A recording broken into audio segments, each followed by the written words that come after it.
পরকালের জিন্দেগিতে যদি নাজাত পেতে হয় তাহলে নেক আমলের বিকল্প কিছু আছে নাকি? আবু বকর সিদ্দিক রাদিয়াল্লাহু তাআলা আনহু বলেন,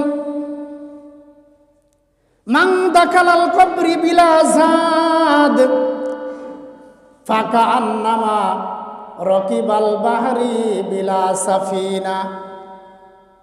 বলে যে নেক আমল ছাড়া, সম্বল ছাড়া কবরে গমনকারীর উদাহরণ হলো ওই ব্যক্তির ন্যায়।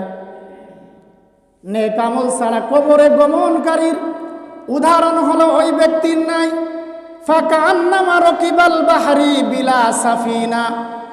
একজন ব্যক্তি সমুদ্র ভ্রমণে বের হয়েছে। কোথায় বের হয়েছে বলেন? একজন ব্যক্তি সমুদ্র ভ্রমণে বের হয়েছে, কিন্তু তার কাছে কোনো নৌকা নাই। কি নাই বলেন? বলেন নৌকা ছাড়া কি সমুদ্র ভ্রমণ করা যাবে নাকি? বলেন সমুদ্র ভ্রমণ যদি তাকে করতে হয় তাহলে তাকে নৌকা লাগবে, ঠিক কিনা বলেন? অথবা জাহাজ লাগবে। আবু বকর সিদ্দিক রাদিয়াল্লাহু তাআলা আনহু বললেন, নৌকা ছাড়া যেমন সমুদ্র ভ্রমণ করা যায় না, মান দাখালাল কবরি বিলা জাদ, অথবা মান দাখালাল কবরি বিলা সালিহিল আমাল।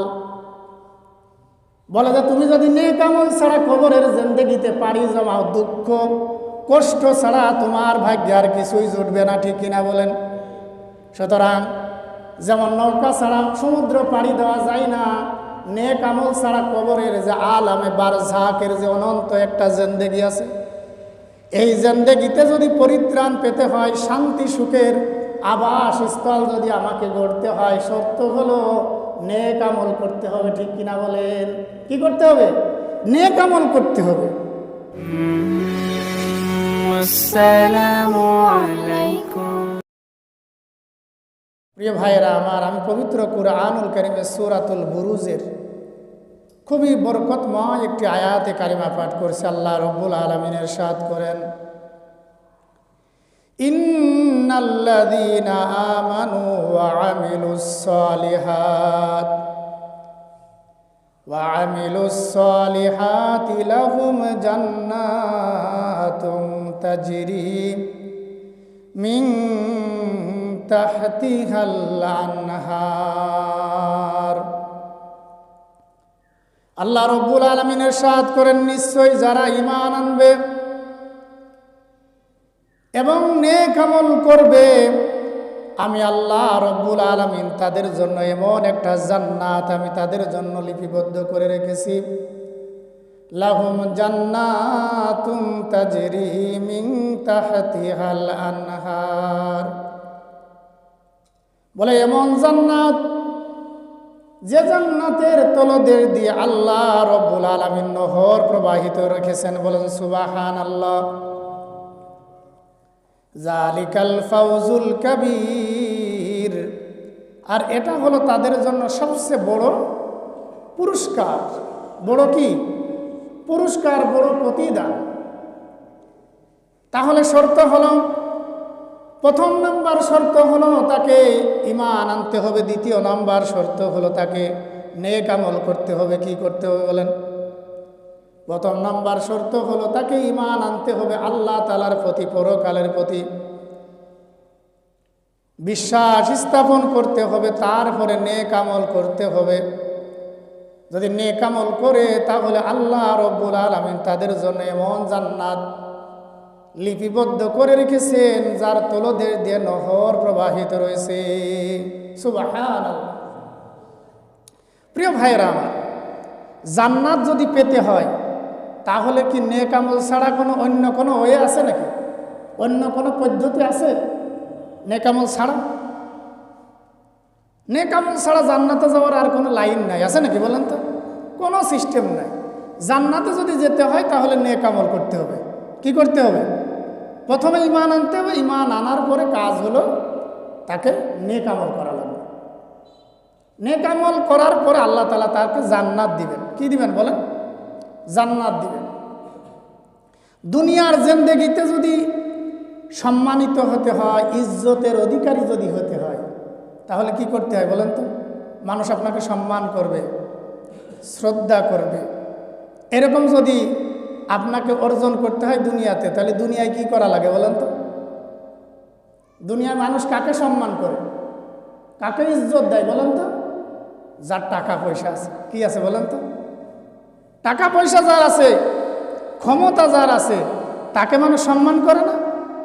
কিন্তু আখেরাতে যদি আপনাকে আল্লাহর কাছে সম্মানিত হতে হয়, তাহলে আপনাকে কি করা লাগবে? নেক আমল করা লাগবে। কি করা লাগবে বলেন? নেক আমল করা লাগবে। প্রিয় ভাইরা আমার, হযরত উমর ফারুক রাদিয়াল্লাহু তাআলা আনহু বলেছেন, ইজ্জুদ দুনিয়া বিল মাল ওয়া ইজ্জুল আখিরাতি বিসালিহিল আমাল। উমর ফারুক রাদিয়াল্লাহু তাআলা আনহু বলেছেন, ধন সম্পদের দ্বারা, টাকা পয়সার দ্বারা দুনিয়াতে মানুষের সম্মান অর্জিত হয়। কি অর্জিত হয় বলেন? ইজ্জুদ দুনিয়া বিল মাল, দুনিয়াতে টাকা পয়সার দ্বারা মানুষের সম্মান অর্জিত হয়, মর্যাদার অধিকারী হয়। ওয়া ইজ্জুল আখিরাতি বিসালিহিল আমাল, আর আখিরাতের জিন্দেগিতে সম্মান এবং ইজ্জত যদি অর্জন করতে হয়, তাহলে শর্ত হলো তাকে নেক আমল করতে হবে। কি করতে হবে বলেন? নেক আমল করতে হবে। আখিরাতের জিন্দেগিতে সম্মান এবং ইজ্জতের মালিক যদি আপনাকে হতে হয়, তাহলে শর্ত হলো আপনাকে নেক আমল করতে হবে। নেক আমল কি কি? নেক আমল কি বলেন তো? নেক আমল নামাজ পড়তে হবে, রোজা রাখতে হবে, হজ করতে হবে, যাকাত দিতে হবে, সত্য কথা বলতে হবে, ইনসাফ প্রতিষ্ঠা করতে হবে, নামাজ কায়েম করতে হবে, দিন কায়েম করতে হবে। ঠিক কিনা? এইগুলো হলো নেক আমল। কি বলেন? নেক আমল মানুষের উপকার করা, মানুষকে সহযোগিতা করা, মানুষের বিপদে তার পাশে দাঁড়ানো, এইগুলোই তো নেক আমল। ঠিক কিনা বলে? তাহলে আখিরাতের জিন্দেগিতে যদি আপনাকে ইজ্জতওয়ালা হতে হয়, সত্য হলো আপনাকে নেক আমল করতে হবে। কি করতে হবে বলেন? নেক আমল করতে হবে। প্রিয় ভাইরা আমার, নেক আমল ছাড়া যদি পরকালের জিন্দেগিতে আপনি যদি পাড়ি জমান, পরকালের একটা জগৎ আছে না নাই? জোরে বলেন, আছে না নাই? পরকালের একটা অনন্ত একটা জগৎ রয়েছে। দুনিয়াতেও যেমন একটা জগৎ আছে, দুনিয়াতে যদি সুখ শান্তি আরামায়ের যদি করতে হয়, তাহলে মানুষ দুনিয়ার পিছনে কত সময় ব্যয় করে, কত পরিশ্রম করে। অনেকেই কি আদরের বিবি, সেই বিবি রেখে বিদেশের মাটিতে পাড়ি জমায়। ঠিক কিনা বলেন? কি আদরের সন্তান, কত ভালোবাসার মা বাবা, তাদেরকে রেখে বিদেশের মাটিতে বছরের পর বছর পড়ে থাকে। কিসের জন্য বলেন? নিজে একটু টাকা পয়সার মালিক হবে, ভালো থাকবে, পাশাপাশি সন্তান সন্ততিদেরকে ভালো একটা অবস্থানে রেখে যাবে। এই জন্যই বছরের পর বছর বিদেশের মাটিতে পড়ে থাকে। অনেকের পুরো যৌবন কালটা বিদেশের মাটিতেই শেষ হয়ে যায়। ঠিক কিনা বলেন? হয় না এরকমের? আবার এমন আছে, এই পরিশ্রম করতে করতে করতে করতে বিদেশের মাটিতে মৃত্যু পর্যন্ত হয়ে যায়। হয় কি না? হয় না বলেন? হয় না? হয়। কি জন্য? শুধুমাত্র দুনিয়ার জিন্দেগিতে একটু ভালো থাকবে, দুনিয়ার জিন্দেগিতে টাকা পয়সার মালিক হবে, লোকেদের কাছে সম্মানের অধিকারী হবে, কিছু জমা জমি ক্রয় করবে, বাড়িতে একটা সুন্দর বাড়ি করবে। ঠিক কিনা বলেন? এর জন্য সুন্দর স্ত্রী রেখে চলে যায়, আদরের কচি কাঁচা বাচ্চাকে রেখে যায়। মাঝে মাঝে ফেসবুকে দেখি এয়ারপোর্টে দাঁড়িয়ে সন্তান এসে বাবার গলা জড়ায় ধরতেছে, ছাড়তেছে না, জোর করে ছাড়াই নিতেছে। এদিকে বিমান অপেক্ষা করতেছে, ফ্লাইটের টাইম হয়ে গেছে। ঠিক কিনা বলেন? তারপরে এত ভালোবাসার সন্তান, জীবনে হয়তোবার দেখাও হতেও পারে, নাও হতে পারে, সেই সন্তানকে সমস্ত আদর ভালোবাসা উপেক্ষা করে দেশে রেখে বিদেশের মাটিতে পাড়ি জমায়। ঠিক কিনা বলেন? শুধুমাত্র কি জন্য? শুধুমাত্র দুনিয়ার জিন্দেগিতে একটু ভালো থাকার জন্য। ঠিক কিনা বলেন? উমর রাদিয়াল্লাহু তাআলা আনহু বলছেন, ইজ্জুদ দুনিয়া বিল মাল ওয়া ইজ্জুল আখিরাতু বিসালিহিল আমাল। দুনিয়ার সম্মান ইজ্জত সম্পদের দ্বারা হয়, আর আখিরাতের সম্মান ইজ্জত হয় নেক আমলের দ্বারা। কিসের দ্বারা বলেন? নেক আমলের দ্বারা। সুতরাং কবরে যদি ভালো থাকতে হয়, আখিরাতে যদি ভালো থাকতে হয়, এর জন্য আলাদা ওয়ে আছে না নাই? দুনিয়ায় যেমন বোঝানোর জন্য বললাম যে এত কথা, দুনিয়ায় সুখ শান্তির জন্য বিদেশে যায় টাকা পয়সা কামাই করার জন্য, তাহলে কবরে, হাসরে, মিজানে, ফুলসিরাতে সমস্ত জায়গায় মুক্তি পাওয়ার জন্য, বিনা হিসেবে জান্নাত পাওয়ার জন্য একটা মাধ্যম আছে না নাই? সেটা কি বলেন? নেক আমল। কি বলেন? নেক আমল। এই নেক আমল ছাড়া কিন্তু কবরে যদি যান, খবর আছে না নাই? ফেরেশতারা আগুনের গুর্জ রেডি করে রাখছে না রাখেন নাই? যারা বিশ্বাস করে না তাদের বিষয় তো আলাদা। আমাদের এলাকার একজন হুজুর ওয়াজ করতেছিলাম, তা মসজিদ থেকে মুসল্লি একটা দাঁড়ায় গেছে, হুজুর আপনি যে বললেন যে ফেরেশতা আগুনের গুর্জ দ্বারা বাড়ি মারবে, আপনি কি জীবনে দেখেছেন? এসব গাজা করে বলবো, কোনে পাইছেন? বলেন নাউজুবিল্লাহ। কি কোরআন আছে না নাই? আগুনের গুর্জ দ্বারা অন্ধ বধির ফেরেশতা পিটাবে, এটা কোরআনে আছে না? আছে না? তাহলে বিশ্বাস যার আছে, পরকালের জিন্দেগিতে যদি নাজাত পেতে হয়, তাহলে নেক আমলের বিকল্প কিছু আছে নাকি? আবু বকর সিদ্দিক রাদিয়াল্লাহু তাআলা আনহু বলছেন, মান দাখালাল কবরি বিলা জাদ ফাকান্নামা রকিবাল বাহরি বিলা সাফিনা। বলে যে নেক আমল ছাড়া, সম্বল ছাড়া কবরে গমনকারীর উদাহরণ হলো ওই ব্যক্তির ন্যায়। নেক আমল ছাড়া কবরে গমনকারীর উদাহরণ হলো ওই ব্যক্তির ন্যায়। ফাকান্নামা রকিবাল বাহরি বিলা সাফিনা। একজন ব্যক্তি সমুদ্র ভ্রমণে বের হয়েছে। কোথায় বের হয়েছে বলেন? একজন ব্যক্তি সমুদ্র ভ্রমণে বের হয়েছে, কিন্তু তার কাছে কোনো নৌকা নাই। কি নাই বলেন? বলেন নৌকা ছাড়া কি সমুদ্র ভ্রমণ করা যাবে নাকি? বলেন সমুদ্র ভ্রমণ যদি তাকে করতে হয়, তাহলে তাকে নৌকা লাগবে, ঠিক কিনা বলেন? অথবা জাহাজ লাগবে। আবু বকর সিদ্দিক রাদিয়াল্লাহু তাআলা আনহু বললেন, নৌকা ছাড়া যেমন সমুদ্র ভ্রমণ করা যায় না, মান দাখালাল কবরি বিলা জাদ, অথবা মান দাখালাল কবরি বিলা সালিহিল আমাল। বলে যে তুমি যদি নেক আমল ছাড়া কবরের জিন্দেগিতে পাড়ি জমাও, দুঃখ কষ্ট ছাড়া তোমার ভাগ্যে আর কিছুই জুটবে না, ঠিক কিনা বলেন? সুতরাং যেমন নৌকা ছাড়া সমুদ্র পাড়ি দেওয়া যায় না, নেক আমল ছাড়া কবরের যে আলামে বারজাকের যে অনন্ত একটা জিন্দেগি আছে, এই জিন্দেগিতে যদি পরিত্রাণ পেতে হয়, শান্তি সুখের আবাসস্থল যদি আমাকে গড়তে হয়, শর্ত হলো নেক আমল করতে হবে, ঠিক কিনা বলেন? কি করতে হবে? নেক আমল করতে হবে। কারণ দুনিয়ার দ্বারা মানুষের দিলে শুধু অন্ধকার তৈরি হয়, মানুষের দিল কালো হয়ে যায়, দিলের ভিতরে আল্লাহ থাকে না। কে থাকে না বলেন? আল্লাহ থাকে না। আল্লাহ রাব্বুল আলামিন পবিত্র কুরআনুল কারীমের মধ্যে বলছেন, কাল্লা বাল রানা আলা কুলুবিহিম মা কানু ইয়াকসিবুন। বলে যে মানুষের কৃতকর্ম, মানুষের গুনাহ মানুষের দিলের মধ্যে জং ধরায় ফেলছে।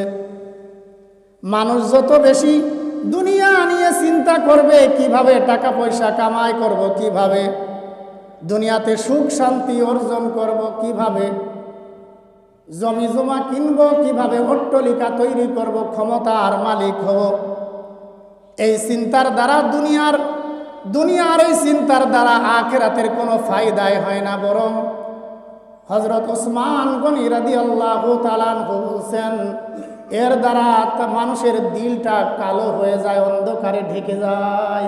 কি হয় বলেন? অন্ধকারে ঢেকে যায়। হযরত উসমান গনি রাদিয়াল্লাহু তাআলা আনহু বলছেন, কলবি ওয়া হাম্মুল আখিরাতু নূরুন ফি কলবি। ওসমান গনি রাদিয়াল্লাহু তাআলা আনহু বলছেন, দুনিয়ার চিন্তার দ্বারা মানুষের দিল কালো হয়ে যায়, দিল সাদা থাকে না, ধবধবে দিল থাকে না। হাম্মুদ দুনিয়া জুলমাতুন ফি কলবি, দুনিয়ার চিন্তা যে যত বেশি করবে তার দিলটা তত কুলসিত, তত কালো। ওই দিলের মধ্যে আল্লাহ থাকে না, ওই দিলের মধ্যে থাকে শয়তান। কে থাকে বলেন? শয়তান থাকে। ওয়া হাম্মুল আখিরাতু নূরুন ফি কলবি, আর মানুষ যতটা আখিরাত নিয়ে চিন্তা করবে, আল্লাহকে নিয়ে চিন্তা করবে, জান্নাত জাহান্নাম নিয়ে যত বেশি চিন্তা করবে, বলে যে নূরুন ফি কলবি, তত বেশি তার অন্তরটা নূরে নূরান্বিত হবে, আলোকিত হবে। বলেন সুবহানাল্লাহ। আলোকিত হবে, নূর তত বেশি চমকাইতে থাকবে। জাহান্নামের কথা হুজুররা আলোচনা করার সাথে সাথে চোখ দিয়ে দরদর করে পানি চলে আসে, ঠিক কিনা বলেন? নেককার ব্যক্তির চেহারাটা সবসময় কেমন যেন মলিন থাকে। কি থাকে বলেন? আর গুনাহগার ব্যক্তির চেহারাটা উদ্ধত থাকে। চোখের দিকে তাকালে, মুখের দিকে তাকালে রাগের একটা ছাপ পরিলক্ষিত হয়। যদি দেখেন আপনার চেহারার দিকে তাকালে রাগের ছাপ, মানুষ ভয় পায়, আপনার কাছে ভিড়তে চায় না, বসতে চায় না। মনে মনে চিন্তা করবেন, আমার ভিতরে কি হয়েছে? আমার ভিতরে নেক নাই, আমার ভিতরে দুনিয়া ভর করছে, দুনিয়ার ক্ষমতা অহংকার আমার ভিতরে ভরে গেছে। চেহারার দিকে তাকালে ভাল লাগে না, কি লাগে না বলেন?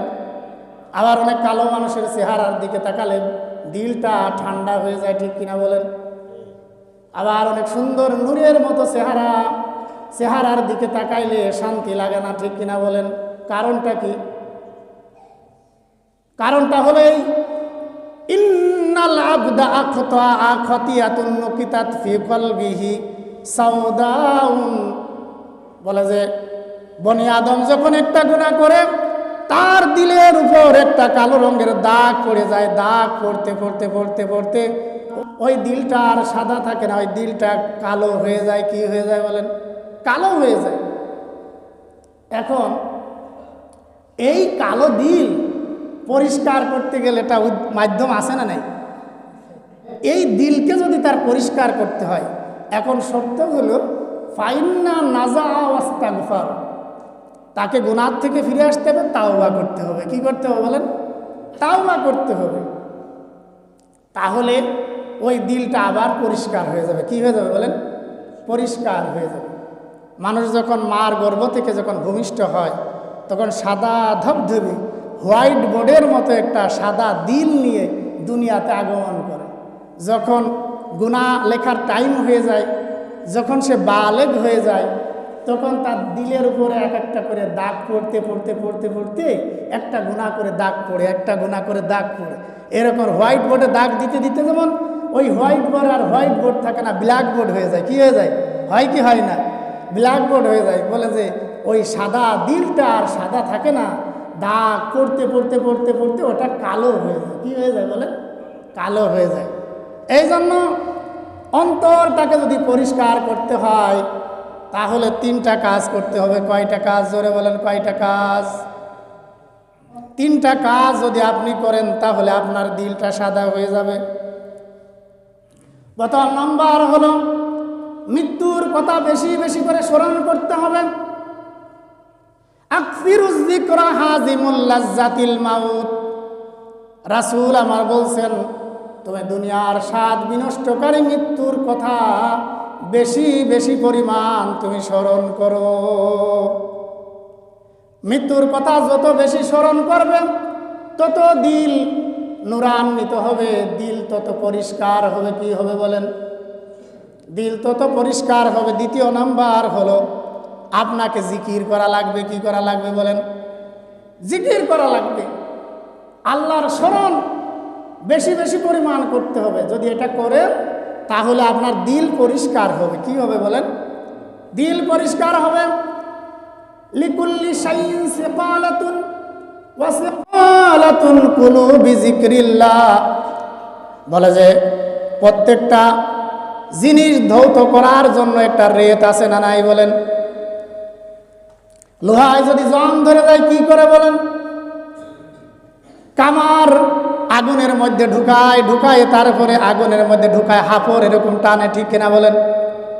টানতে টানতে এক সময় ওই যে জং ধরা যে লোহাটা ছিল ওইটা লাল আগুনের মতো হয়ে যায়, ঠিক কিনা বলেন?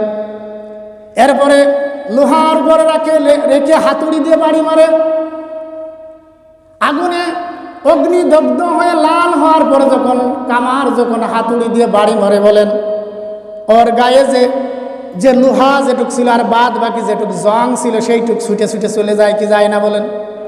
ছুটে ছুটে চলে যায়। যাওয়ার পরে এরপরে ঘষতে থাকে, ঘষতে ঘষতে এক সময় দা হয়ে যায় অথবা ছুরি হয়, ঠিক কিনা বলেন? তার মানে ওর গায়ে আর কোনো জং থাকে না, কি থাকে না? জং থাকে না। রাসূল আমার বললেন লিকুল্লি শাইইন সিকালাতুন ওয়া সিকালাতুন কুলুবি যিকরিল্লাহ, বলে যে প্রত্যেকটা জিনিস পরিষ্কার করার জন্য রেত রয়েছে, কাপড় পরিষ্কার করার জন্য ডিটারজেন্ট পাউডার রয়েছে, ঠিক কিনা? আর মানুষের দিল পরিষ্কার করার জন্য গুরুত্বপূর্ণ একটি রেত হলো আল্লাহ তাআলার জিকির, বলেন সুবহানাল্লাহ। আল্লাহ তাআলার কি? জিকির। সুতরাং প্রিয় ভাইরা আমার, দুইটা বললাম। আবার দিল পরিষ্কার করার জন্য আরেকটা জিনিস আছে, তেলাওয়াতুল কুরআন। কি বলেন? তিলাওয়াতুল কুরআন। বেশি বেশি পরিমাণ কোরআন তেলাওয়াত করতে হবে।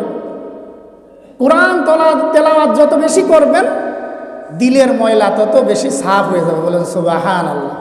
তাহলে ওয়ে কয়টা দিল পরিষ্কার করার? তিনটা।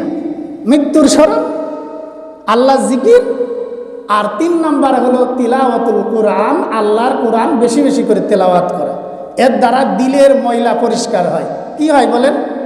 দিলের ময়লা পরিষ্কার হয়। প্রিয় ভাইরা আমার, আমি যে কথা বলছিলাম যে সুতরাং আখিরাতের জিন্দেগিতে যদি দামি হতে হয়, ইজ্জতওয়ালা হতে হয়, তাহলে নেক আমল করতে হবে। কি করতে হবে? নেক আমল করতে হবে। প্রিয় ভাইরা আমার, গত জুম্মার দিনে নামাজ সম্পর্কে আলোচনা করেছিলাম। সুতরাং পরকালীন জিন্দেগিতে সুখ স্বাচ্ছন্দ্য অর্জন করতে গেলে, পরকালীন জিন্দেগিতে সুখে থাকতে গেলে নামাজ পড়তে হবে, ঠিক কিনা বলেন? কি করতে হবে? আল্লাহ তাআলা বলেন সূরাতুল বাকারার 110 নম্বর আয়াতে কারিমার মধ্যে আল্লাহ রাব্বুল আলামিন বলছেন, তোমরা নামাজ কায়েম করো, যাকাত প্রদান করো, আর দুনিয়ার জিন্দেগিতে নিজেদের কল্যাণার্থে তোমরা বেশি বেশি পরিমাণ নেক আমল করো। মিন খায়রি তাজিদুহু ইনদাল্লাহ। তাহলে আল্লাহ রাব্বুল আলামিনের কাছে তুমি দুনিয়া থেকে নামাজ পড়ে রোজা রেখে যে তুমি যে নেক আমল তুমি আল্লাহ তাআলার কাছে পাঠাবা, এইটা আল্লাহ রাব্বুল আলামিন তোমাকে পরকালে প্রতিদান স্বরূপ তোমাকে পেশ করবেন, বলেন সুবহানাল্লাহ। প্রতিদান স্বরূপ পরকালে আপনাকে এই প্রতিদান আল্লাহ তাআলা দিবে যদি আপনি নেক আমল করেন। কি করেন? নেক আমল করেন। এখন নামাজ পড়তে হবে। নামাজ ছাড়া মুমিনের সফল হওয়ার কোনো লাইন আছে নাকি? আছে? সফলতা যদি অর্জন করতে হয় তাহলে শর্ত হলো আপনাকে নামাজ পড়তে হবে। কি করতে হবে? আল্লাহ রাব্বুল আলামিন বলেন, قد أفلح المؤمنون الذين هم في صلاتهم خاشعون। বলে যে ওই সকল মুমিনগণ সফল কাম যারা বিনয়ের সাথে যারা নামাজ আদায় করে, কি করে বলেন?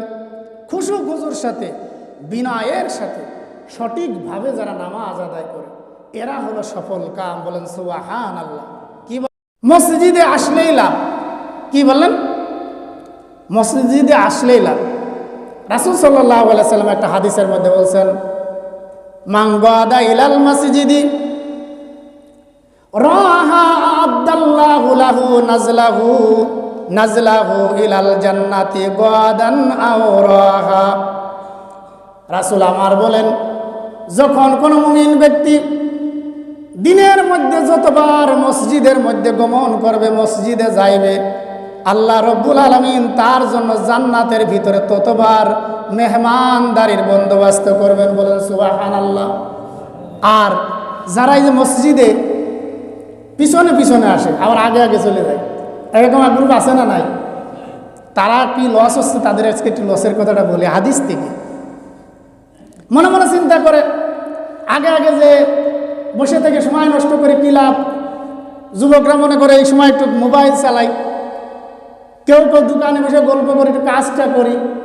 আপনারা যারা যারা আগে আগে আইছেন, এমনি তো একটা লাভের কথা সবাই জানেনি। এটা আমি জুম্মার দিনে লাভের কথা বলতেছি না, এখন যেটা বলবো এটা হলো সব সময় লাভ। জুম্মার দিনে আগে আসলে তো লাভ আছে না নাই? কি লাভ? যে আগে আসে কি লাভ? সবচেয়ে হালাল বস্তু আল্লাহ তাআলার রাস্তায় কুরবানি করলে যে সব পাওয়া যায় সেটা পাই। সবচেয়ে বড় জন্তু যে আগে আসে, ঠিক কিনা? এরপরে তার থেকে ছোট, তার থেকে ছোট, তার থেকে ছোট, বলা হয়েছে শেষ পর্যন্ত নেকি দিতেই থাকে। কিন্তু নেকির ব্যবধান আছে না নাই? আছে। বলা যায় লাস্টে একটা ডিম পর্যন্ত হলো, ডিম আল্লাহ তাআলার রাস্তায় সাদকা করার সমপরিমাণ নেকিও আল্লাহ তাআলা দান করে, সুবহানাল্লাহ। এটা তো বলতেছে জুম্মার দিন, এটা তো আমরা সবাই জানি এই হাদিসটা। কিন্তু যারা মসজিদে আগে আগে আসে, মসজিদের আগে আগে এসে ঘড়ির দিকে তাকায় জামাত কখন হবে, এরকম তাকায় না? এদের লাভ আছে না নাই? রাসূল সাল্লাল্লাহু আলাইহি ওয়াসাল্লাম বলছেন যে যারা এরকম সবার আগে মসজিদে আসে আর জামাতের জন্য অপেক্ষা করতে থাকে, এদের জন্য কি লাভ শুনলে আশ্চর্যজনিত হয়ে যাবে। যারা এই যে পিছনে আসার চেষ্টা করে লসে আছে, বড় লস, ঠিক কিনা? অনেক বড় লসে আছে। এই জন্য আগে আগে আসবেন। হাদিসটা বলি, রাসূল সাল্লাল্লাহু আলাইহি ওয়াসাল্লাম বলছেন, যে ব্যক্তি সকলের আগে মসজিদে আসে এবং মসজিদে এসে যখন জামাতের জন্য অপেক্ষা করতে থাকে, যে আল্লাহ রব্বুল আলামিনের ফেরেশতারা তার জন্য দোয়া করতে থাকে। কি দোয়া করতে থাকে?